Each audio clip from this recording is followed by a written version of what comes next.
Welcome back नाज़रीन। Justice retired doctor Ghaus Mohammad studio में मौजूद आए ना अॼु असांजी ॻाल्हि पे वज़ीर आज़म जी सुप्रीम कोर्ट में पेशी। सर मुझे ये बताएं, एक तो पीपल्स पार्टी से ये मौक़िफ़ आता है कि जी हम कब्र का ट्रायल नहीं होने देंगे और क्या कहते हैं अपना मोहतरमा के कब्र का ट्रायल हो रहा है, वो शहीद हैं, उन्होंने जान दे दी है, इस तरह की बातें मोहतरमा की इज़्ज़त पूरी कौम करती है। ये एक सेंटीमेंट से भरा हुआ बयान आ रहा है, कमेंट्स आ रहे हैं, इनको आप कैसे देख रहे हैं? ये चीज़ें क्यों बताई जा रही हैं बार बार? देखिए, मैं हैरान इस बात पे हूँ, कोई मुसलमान कभी यह कहे कि फ़लाँ की कब्र का ट्रायल हो रहा है। अरे भाई, कब्र में जाके जब मुसलमान कोई भी जाता है वो तो परवरदिगार जाने और उस शख्सियत के अमाल जाने, वहाँ पर उसने हिसाब किताब देना है, वो तो हमारे ईमान का जुज़ है।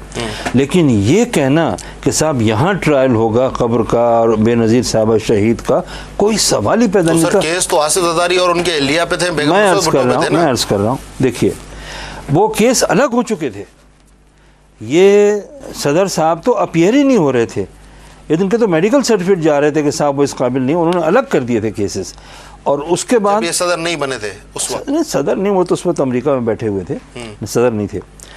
सदर तो अब बने, जो एहसन शाह में 2003 में इनको कन्विक्ट किया गया था। एग्जैक्टली एक चीज़। दूसरी चीज़ ये कि देखिए, अब बेनज़ीर साहिबा शहीद के जहाँ तक केस का ताल्लुक़ है, अब वो अबेट हो गया। जब इंसान मर जाए तो इस तरह के केस अबेट हो जाते हैं, ख़त्म हो जाते हैं, मज़ीद क्या ट्रायल करना उनका। तो इसको कब्र का ट्रायल या उनका ट्रायल, इनका आसिफ साहब ज़रदारी साहब के केसेस से अब कोई ताल्लुक़ नहीं है। ठीक, अब तो जो ओपन होंगे केसेस, ये जो आपने कहा कि उनका केस अलग कर दिया गया है, ये किसने किया? केस तो बंद हो गया था ना। मैं अर्ज़ कर रहा हूँ, कैसे हुआ? देखें, जिस वक्त ये केस चल रहे थे स्विस उसके मैजिस्ट्रेट के पास, तो उस वक्त जब एक चीज़ ये पेश की गई कि साहब आसिफ ज़रदारी साहब पेश नहीं हो सकते हैं, ठीक है, तो उसमें ये होता है हमेशा वो फिट नहीं थे या कोई और कोई मफरूर समझे कोई है, हमारे यहाँ भी कानून फौजदारी में ये है, तो उसमें ये होता है कि चलो भाई उनको एब्सकॉन्डर डिक्लेयर कर देते हैं, या उनको अगर फिट नहीं है तो जब वो फिट होंगे तब जाके उसका ट्रायल शुरू होगा, केस चलेगा। लेकिन जो लोग मौजूद होते हैं उनकी वजह से इनका केस नहीं रुकता है। तो अब जो शहीद के जो केसेस थे या उनके खिलाफ जो भी चार्जेस थे, अब वो तो ख़त्म हो गए। क्यों कि अब वो दुनिया में नहीं रही, वो केसेस हम उनको कहते हैं अबेट हो गए। ठीक है, अब तो जो केस ओपन होने हैं वो उनके केस ओपन नहीं होंगे, बल्कि इनके केस ओपन होंगे। सही, कहीं भी केमैन्स आइलैंड हो या स्पेन हो या आपके स्विट्ज़रलैंड हो, और फिर ये उनके कवानीन के मुताबिक चलेंगे। आप भी सर जस्टिस रहे हैं, आपके सामने भी ज़िंदगी में बहुत सारे केसेस आए होंगे। आज अगर वज़ीर आज़म, पाकिस्तान का वज़ीर आज़म कोई भी होता, वो इस किस्म के मामले में आता आपके सामने, तो आपका जजमेंट किस किस्म का होता? देखिए साहब, मैं तो ये तो एक मफरूज़े की शक्ल में हाइपोथेटिकल क्वेश्चन पूछा है, मैं आपको इसका जवाब बिल्कुल दे देता हूँ कि अगर मैं जज होता और वज़ीर आज़म वो पेश होते, तो अगर उनको कोई इम्यूनिटी नहीं है, जो कि नहीं है उनको इम्यूनिटी, इस्तिस्ना जिसे कहते हैं, तो उन पर बाकायदा केस चलता और देखा जाता कि कोर्ट के ऑर्डर्स को उन्होंने कहाँ तक कंप्लाई किया है, कहाँ तक इज़्ज़त दी है। अगर जानबूझकर जानते हुए भी उन्होंने इसको नहीं किया है किसी और मसलहत के तहत, तो फिर जाहिर है कि उनको सज़ा दी जाती है। लेकिन यहाँ कुछ दिन पहले एक और आर्टिकल भी डिस्कस हुआ 248(1), जिसमें कहा गया कि वज़ीर आज़म को कोर्ट में पेशी से इस्तिस्ना हासिल है। ये किस किस्म का आर्टिकल? नहीं, ऐसी कोई चीज़ नहीं। फंक्शनल इम्यूनिटी है कोई इस किस्म की? फंक्शनल इम्यूनिटी अगर वो देखिए, ऐसे तो कोई भी हो, कई ये केसेस में मेरे सामने भी हुआ, दरख्वास्त दी गई कि साहब फ़लाँ को ये मजबूरी है, फ़लाँ को ये मजबूरी है, आ नहीं सकते, ये आ जाएंगे, ठीक है, परफेक्टली ऑल राइट, उनको माफ़ी दे दी कि साहब ठीक है, आपको जब होगा आप पेश हो जाइएगा, आपके वकील मौजूद हैं, वो आपके इंटरेस्ट को लुक आफ्टर करेंगे। लेकिन ये कहना कि साहब वो अपीयर ही नहीं हो सकते हैं, नो क्वेश्चन। जस्टिस साहब, आपको क्या लग रहा है कि with due respect of the supreme court, गरीब आदमी उधर कंटेम्प्ट का पता नहीं है, कहीं अनजाने में कोई बात निकल जाए, विद ड्यू रिस्पेक्ट, ये जिस तरह प्रायोरिटाइज किया गया है इन इशूज़ को और इन सवालात को और इन केसेस को, तो जो एक तासुर जा रहा है लोगों के पास, और बहुत से लोग तो मीडिया पे कहते हैं कि जी सुप्रीम कोर्ट जो है वो अब पॉलिटिसाइज हो गई है, शायद कोई क़ुव्वत है जो इसके पीछे खड़ी है जिसकी वजह से इतना प्रेशर ग्रुप बिल्ड हो रहा है। आप इस तासुर को कैसे देख रहे हैं? क्या ऐसा कुछ है? नहीं, मैं इसको बिल्कुल गलत समझता हूँ। ऐसा जहाँ तक कि साहब कहना कि सुप्रीम कोर्ट जो है वो पॉलिटिसाइज हो गई है, ये बिल्कुल गलत है। इसको सब्सक्राइब करने को, इस व्यू को तैयार नहीं हूँ। दूसरी चीज़ ये, कोर्ट जो है ना वो बड़ी कीन है, बहुत ही ज़्यादा, कि साहब हमारे ऑर्डर्स को कंप्लाई किया जाए। अगर कोर्ट के ऑर्डर्स को कंप्लाई नहीं किया जाएगा और इतनी लेवल पर, तो फिर कोर्ट का क्या भरम रह जाएगा। कोर्ट के पास पंचिंग पावर और क्या है कि वो पहले कंटेम्प्ट में वो उसको करें। अभी रिसेंट हिस्ट्री में जो सबसे बड़ा केस था वो तो मोहतरमा की असैसिनेशन का था ना जी। तो उस पे भी हमने देखा है कि कोर्टों की जो कारकर्दगी है वो बड़ी स्लो है। जनरल मुशर्रफ को इश्तिहारी करार दे दिया जाता है, उसके एहसासे मंजमद कर दिए जाते हैं। अगर ये कोर्ट्स चाहें तो जितना प्रेशर एनआरओ पे डाला जा रहा है, जितना प्रेशर जरदारी साहब के केसेस पे डाला जा रहा है, अब वो पैसा पता नहीं वहाँ पर है भी या नहीं है, वो एक अलग डिबेट है। हाँ बिल्कुल। अगर इतना ही प्रेशर उस जनरल को जो भाग गया मुल्क छोड़ के, उसको लाने के लिए डाला जाए और कौम को कुछ करके दिखाया जाए, तो डोंट यू थिंक ये एक पॉजिटिव मैसेज जाएगा? देखिए, जहाँ तक कि जनरल परवेज़ मुशर्रफ को लाने का ताल्लुक़ है, कानून के लिहाज से कार्रवाई पूरी हुई है और उनको एब्सकॉन्डर डिक्लेयर कर दिया, उनकी प्रॉपर्टी भी अटैच हो गई है, सब कुछ है, and he is not coming, जहाँ तक के अखबारात से पता लगता है। वो तो नहीं आ रहा, लेकिन मेरा सवाल है, उसको पकड़ा तो जा सकता है ना? लेकिन बिल्कुल पकड़ा जा सकता है। आपको उनको 35,000 बंदे मरवा दिए, वॉर ऑन टेरर में इकोनॉमी का बेड़ा गर्क कर दिया, इंटरपोल के जरिए पाकिस्तान के पता नहीं कौन कौन सी चीजें बेच के चला गया, वो जो कि अब जाहिर हो रही है। मैं अर्ज कर रहा हूँ कि इंटरपोल के जरिए उसको लाया जाए, उसके इंटरनेशनल वारंट इशू किए जाए और ला के उसको अदालत में पेश किया जाए, then he should face the music, चाहे उसको बेल मिले या ना मिले। ठीक है ना? ये नहीं कि साहब कोई कानून उसके लिए कोई और है, गरीब आदमी के लिए कोई और है, कानून एक ही है। तो लिहाजा उनको लाना चाहिए ताकि वो कोर्ट में आके, और जो भी सफाई है उनको पूरा मौका मिलेगा। सही।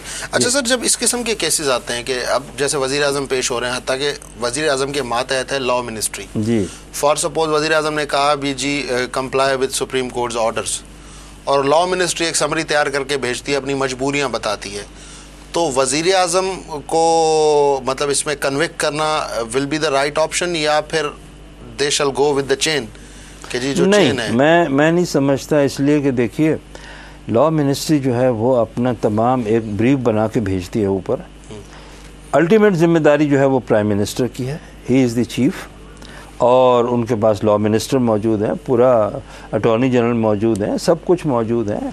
लिहाजा ये कहना कि साहब जो लिख दे सेक्शन ऑफिसर वही काफ़ी है, नहीं, नॉट लाइक दैट। और जिम्मेदारी इनकी है, क्योंकि कंप्लायंस इन्होंने करनी है, इन्होंने कहना है फॉरेन ऑफिस को, या इन्होंने कहना है लॉ मिनिस्ट्री को कि आप ख़त लिखिए या इसको वो कीजिए, और अगर कोई पॉइंट ऐसा है कि उसकी मज़ीद क्लैरिफिकेशन की वजाहत की ज़रूरत है, आप कोर्ट से वजाहत ले लीजिए, उसकी एप्लीकेशन दे दीजिए उसकी। सही। नहीं, वो सब नहीं किया गया। देखिए अब तो बिल्कुल वाज़ेह हो गया है, एक चीज़ जो बिल्कुल सामने आ गई, जिस पर कोई अब डाउट नहीं है कि साहब हमने ख़त नहीं लिखना है, पार्टी का फैसला है, ये बिल्कुल क्लियर हो गया है ये। या उससे पहले बयान आते रहे हैं कि साहब क्या हम अपने सदर के ख़िलाफ़ लिखेंगे?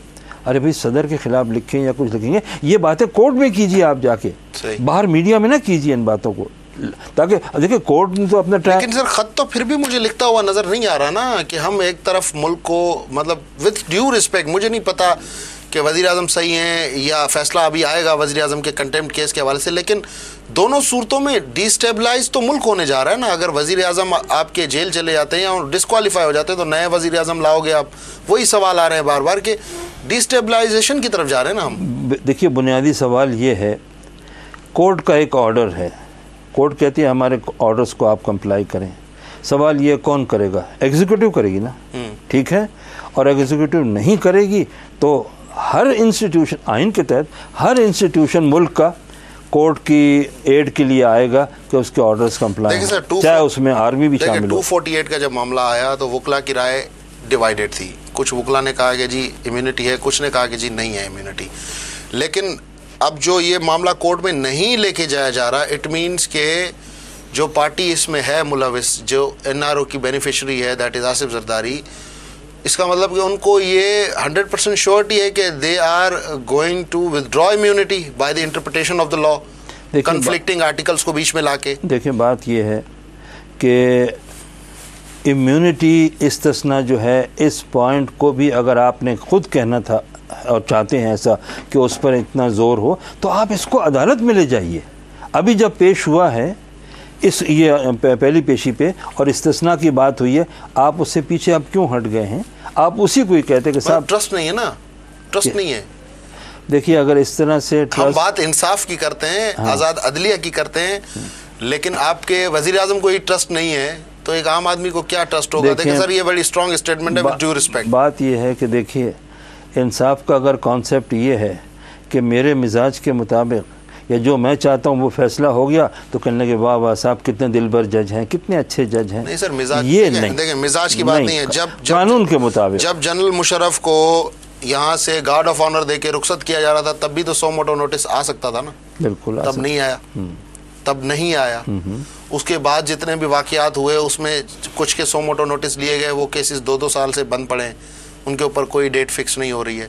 लेकिन ये जो बार बार यहाँ पे हैमरिंग हो रही है, ये हैमरिंग बड़ी डिस्टर्ब कर रही है कौम को। मैं अर्ज़ कर रहा हूँ कि देखिए जनरल मुशर्रफ को गार्ड ऑफ ऑनर देना या इस तरह से बड़ा अच्छा सेरेमोनियल एग्जिट देना, उस वक्त जो था, उस वक्त जनरल परवेज़ मुशर्रफ इस केस में इन्वॉल्व नहीं था, जिसमें कि अब जाके वो एब्सकॉन्डेड डिक्लेयर हुआ है। ये तो बात की बात है। एनआरओ तो था ना सर, फिर भी मैं अर्ज़ कर रहा हूँ, देखिए एनआरओ केस चल रहा था, एनआरओ में उसका कोई डायरेक्ट वो नहीं था सिवाय इसके कि डील थी जो कि सुप्रीम कोर्ट ने कहा ये गलत है। ये वो एक पॉलिटिकल क्वेश्चंस था, उसमें क्रिमिनल एस्पेक्ट इस लिहाज से नहीं था कि साहब इसमें कोई ये लोग इन्वॉल्व थे इस तरह से। जहाँ तक कि अब भाग जाने का ताल्लुक है, ये वापस लाने का, ये इस क्रिमिनल केस से, फौजदारी केस की वजह से है, ताकि वो आए, फेस करे, देखे वो कहाँ तक है। और जब आपकी यूनाइटेड नेशन की रिपोर्ट आई है मरहुमा की शहादत के बारे में, फैक्ट फाइंडिंग में, उसकी बाद ये सब ये हुआ है कि साहब इनका भी कोई एलिजिडली कि है रोल, लिहाजा इनको भी फेस करना चाहिए। ठीक है जस्टिस साहब, यहीं से कंटिन्यू करेंगे, प्रोग्राम टाइम ब्रेक का नाज़रीन, ब्रेक जो टाइम था ब्रेक खां पोइ जस्टिस साहब का कुछ वधीक ॻाल्हि ॿोल, stay tuned in, keep watching our show.